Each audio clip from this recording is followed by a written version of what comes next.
המילה קיבוץ מתארת דברים שאסופים יחד בקבוצה, קרובים זה לזה. זה היה החזון החברתי של מייסדי הקיבוץ, קהילה קטנה של אנשים שחיים בשיתוף חברתי וכלכלי. בסרט נציג את השינויים והדילמות שחובה התנועה הקיבוצית באשר לדמותו של הקיבוץ עם הכניסה למאה ה-21. אבל ראשית, כדי ליצור מודל להשוואה, כמה מילים על הקיבוץ בעבר.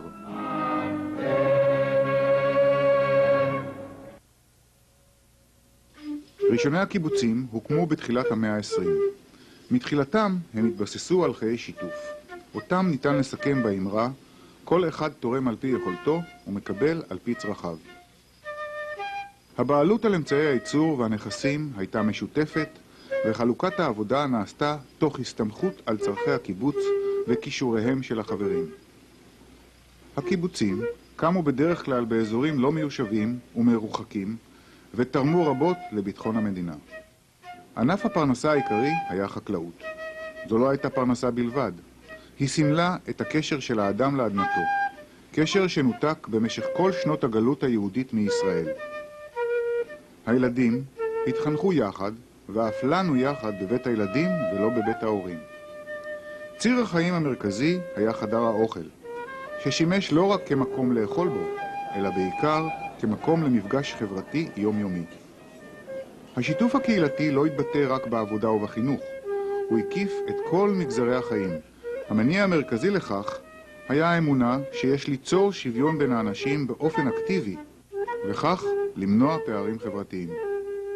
בניגוד לצורות חיים סוציאליסטיות אחרות בעולם, הקפיד הקיבוץ על דמוקרטיה מלאה, לא ייצוגית. החלטות בכל תחום כמעט, אישי או ציבורי, נדונו באספה. בעיה לכל אחד מהחברים קול שווה. עם השנים חלו שינויים רבים בצורת החיים הקיבוצית. לינת הילדים המשותפת נעלמה בהדרגה. התעשייה החלה לתפוס את מקום החקלאות כמקור פרנסה. יותר אנשים מוצאים את פרנסתם מחוץ לקיבוץ, ויותר דברים נעשים במסגרת המשפחתית ולא הקיבוצית. התקציב האישי, שבימיו הראשונים של הקיבוץ היה מצומצם, הלך וגדל בהדרגה. יותר ויותר דברים עברו לשיקול דעתו וניהולו של החבר. ריהוט הבית, תחביבים, וחלק מהמזון הפכו להיות הוצאות אישיות. חלק מהקיבוצים אף סגרו את חדר האוכל. לשינוי האחרון יש אולי את ההשפעה הגדולה ביותר על רמת הקשר החברתי בין האנשים, שהלך ונחלש בהדרגה. ואולם דבר אחד נשמר בקנאות, למרות השינויים הדרגתיים. זוהי החלוקה השוויונית של ההכנסות. כל משפחה או חבר המשיכו לקבל את התקציב על פי צורכיהם שנקבעו בקוד השווה לכולם.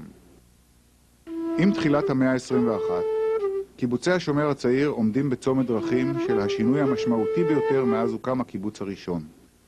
יש אומרים שהבחירה בכיוון החדש תקבע אם הקיבוצים ימשיכו להתקיים או ייעלמו ויהפכו ליישובים קהילתיים. אנו נציג 2 מהמגמות העיקריות לשינוי, מבלי לנקוט עמדה לגבי אף אחת מהן. גבי היא מהנדסת בהכשרתה, ועובדת במפעל בעיר הקרובה. בהתחלה חשבתי להשתלב בעבודה במפעל בקיבוץ, אבל בזמן הלימודים הקיבוץ עשה שינוי משמעותי ועבר לשכר דיפרנציאלי. היו לי כמה אפשרויות. בחרתי לעבוד בחוץ, בגלל כמה סיבות, אבל בעיקר בגלל שמשלמים יותר. היום גבי מתכוונת להישאר בעבודה עד שעה מאוחרת.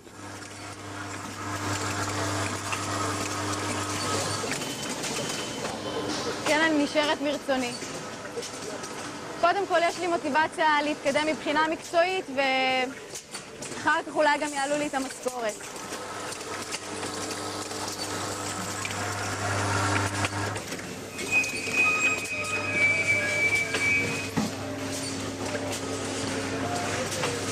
חוץ מזה שבטווח הקרוב יש לי תוכניות לראות מחדש את הדירה שלי ולנסוע לחו"ל.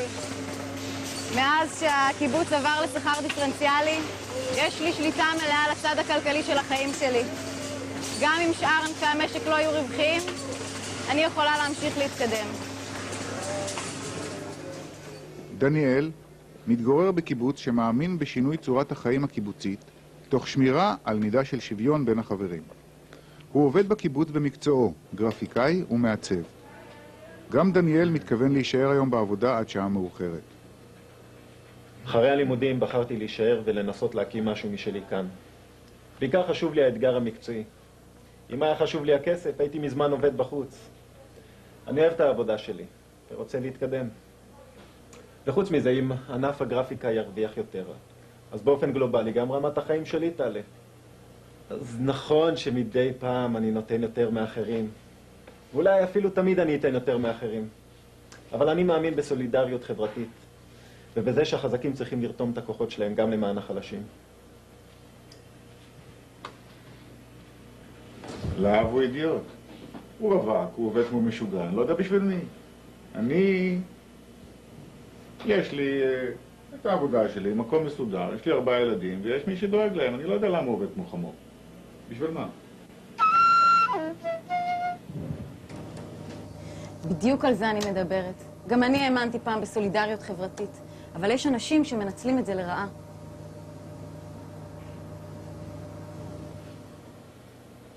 טפילים יהיו תמיד, בכל מקום.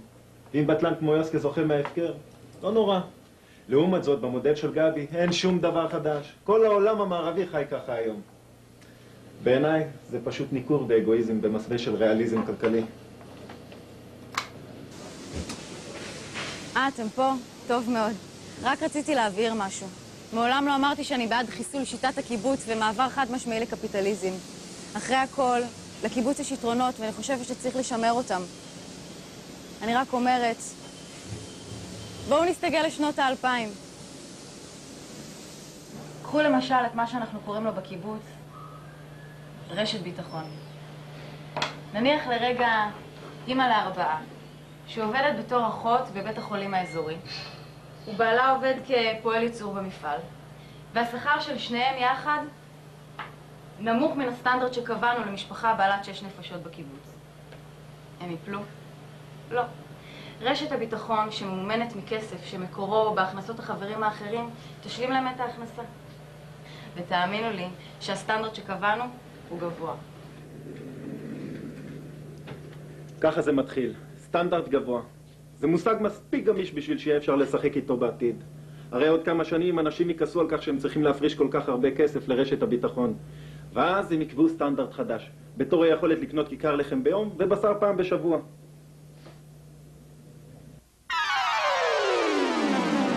מי שמתחיל עם שכר דיפרנציאלי יסיים בקפיטליזם נוסח אמריקה.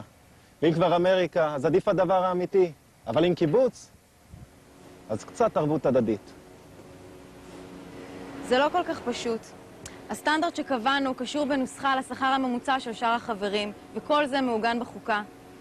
לא לעשות שינויים זה בעיניי פחדנות. מה שמטריד אותי במודל הקיבוץ של גבי, זו התכונה האנושית שאי אפשר בלעדיה. הקנאה. תראו, הבתים פה כל כך קרובים. אנשים ממש חיים ביחד. ואז מישהו מחליט לשפץ ולהרחיב את הדירה.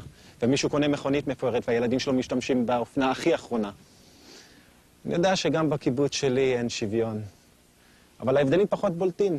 וכשאנשים גרים כל כך קרוב אחד לשני, במקום כל כך קטן, במקום שבו הילדים גדלים אחד עם השני, זה לא נורמלי. בדיוק בגלל זה קיבוצים מנסים להיות הומוגנים. כל חבר חדש שרוצה להתקבל נמדד על פי מידת ההתאמה שלו לממוצע.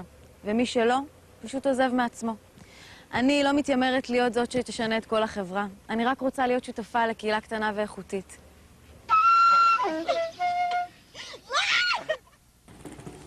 הופה, זאת הילדה שלי.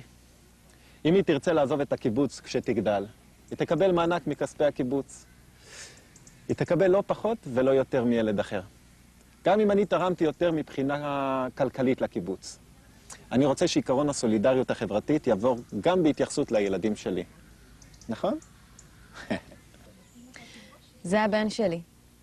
כשעברנו לשיטה החדשה חשבתי בעיקר עליו.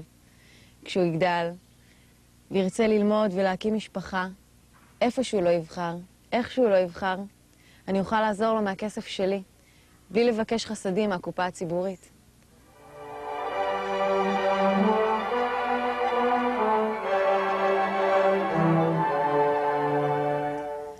הקיבוץ היה רעיון אנושי נפלא, נאיבי ונפלא. פעם אנשים חשבו שהם יוכלו ליצור עולם טוב יותר, שבו כל אדם יוכל לממש את העצמיות שלו בתנאים של חופש, שוויון ויצירה. אני הייתי רוצה לחיות בתקופה ההיא. אני לא נאיבי. אני יודע שהעולם משתנה. אבל אני לא מוכן להיכנע לשיטה. יש בה הרבה אי צדק. זה נכון, צריך להגדיל את האוטונומיה האישית ולהטיל את האחריות על הפרט. אבל צריך להתחשב גם בחלשים ולשאוף לשוויון. זאת לא חוכמה להיסחף בזרם. אנחנו מנסים ליצור לעצמנו פה שמורת טבע אנושית, באזור הקטן שלנו, במקום שבו לאנשים עדיין אכפת אחד מן השני. אבל אני חיה על סף שנות ה-2000. בעולם של ימינו מקדש את האינדיבידואליזם וסוגד להפרטה, הוא מאמין שהאדם הוא מטבעו אנוכי, והוא לא רואה בזה שום פסול מוסרי. אני חלק מהעולם הזה, ואני עם שתי רגליים על הקרקע. אבל אני גם יודעת שאם הקיבוץ לא יסתגל אל השיטה החדשה, הכל פשוט יתמוטט. האם ההבדל בין גבי לדניאל הוא כמותי בלבד, או שמדובר בהבדל עקרוני? מי מהם אידיאליסט, מי מציאותי ומפוקח? מה שבטוח הוא שמקום שמתווכחים בו על שיתוף וסולידריות בין בני אדם הוא עדיין מקום אנושי.